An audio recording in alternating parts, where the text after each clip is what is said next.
यार मुशारा मीडिया में सुनेंगे दोस्तों इमरान प्रतापगढ़ी का एक निज़म। फिर वीडियो के आखिर में 3 खबर पर चर्चा करेंगे जो कि हमास की कार्रवाई, मस्जिद अल-अक़सा की बेहुरमती और इजरायली अत्याचारों की स्वाभाविक प्रतिक्रिया है। Muslim Personal Law board. चलिए पहले सुनते हैं इमरान प्रतापगढ़ी की नज़म। तो आपसे गुजारिश है वीडियो को लाइक कीजिए और चैनल को जरूर सब्सक्राइब कीजिए। तेरे सहारे है फलस्तीन खड़ा। मैं फिर से पढ़ता हूँ, मेरी दुआ के साथ शामिल होंगे। मैंने अभी आते आते ये नज्म कही है, मैंने इसे नोट भी किया, तो मोबाइल के टेक्स्ट में नोट कर लिया और मैंने सोचा मैं आपके सामने सुना दूंगा और दुआएं मिल जाएंगी, तो मुझे लगेगा कि शायद मैं कुछ बेहतर कह पाया। क्या कहने भाई, वाह वाह शुक्रिया। वाह वाह वाह वाह वाह वाह वाह वाह वाह, अरे वाह वाह वाह वाह वाह वाह वाह। चलिए दोस्तों अब खबर को विस्तार से सुनते हैं। हमास की कार्रवाई मस्जिद अल-अक़सा की बेहुरमती और इजरायली अत्याचारों की स्वाभाविक प्रतिक्रिया है। Muslim Personal Law Board. All India Muslim Personal Law Board के अध्यक्ष हजरत मौलाना खालिद सैफुल्लाह रहमानी ने अपने बयान में कहा कि हमास और इजराइल के बीच मौजूदा युद्ध बहुत दुखद और दर्दनाक है और ये स्पष्ट रूप से इजराइल की अविश्वसनीयता और उसकी ओर से होने वाली क्रूरताओं और मस्जिद अल-अक़सा की बेहुरमती की स्वाभाविक प्रतिक्रिया है। इस प्रतिक्रिया को आतंकवाद कहना, उत्पीड़कों को शक्ति पहुँचाना और उत्पीड़ितों के साथ अन्याय करना है। तथ्य यह है कि इजराइल एक हड़पने वाला राज्य है जिससे पश्चिमी शक्तियों ने ओटोमन साम्राज्य यानी सल्तनत उस्मानिया के पतन के बाद जुल्म और अत्याचार के साये में स्थापित किया गया। और दुर्भाग्यपूर्ण यह है कि उसके बाद भी इजराइल अपनी सीमाओं से संतुष्ट नहीं रहा, बल्कि 1967 ईस्वी में उसने बलपूर्वक पड़ोसी देश के एक बड़े क्षेत्र पर कब्जा कर लिया। उसके बाद संयुक्त राष्ट्र और सुरक्षा परिषद ने कई बार निर्णय लिया कि इजराइल को 1967 ईस्वी की सीमाओं पर वापस लौट जाना चाहिए, लेकिन उसने इस पर कोई ध्यान नहीं दिया। और दुखद बात यह है कि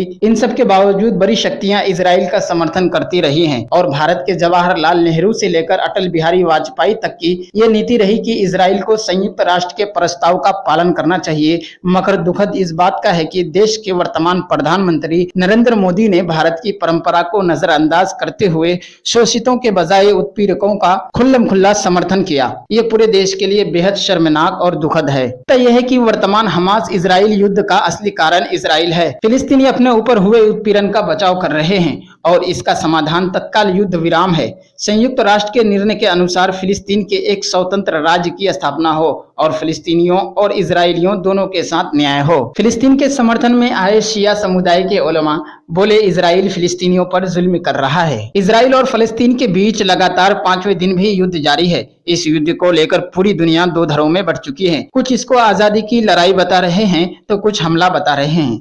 इस मसले को लेकर राजधानी दिल्ली में शिया उलेमा असेंबली ने एक बैठक का आयोजन किया, जिसके बाद उन्होंने फिलिस्तीन के समर्थन में बयान भी जारी किया। इस बैठक में शामिल होने के लिए देश के अलग अलग हिस्सों जैसे दिल्ली, महाराष्ट्र, कर्नाटका, तमिलनाडु, जम्मू और कश्मीर और उत्तर प्रदेश से लोग एकत्र हुए।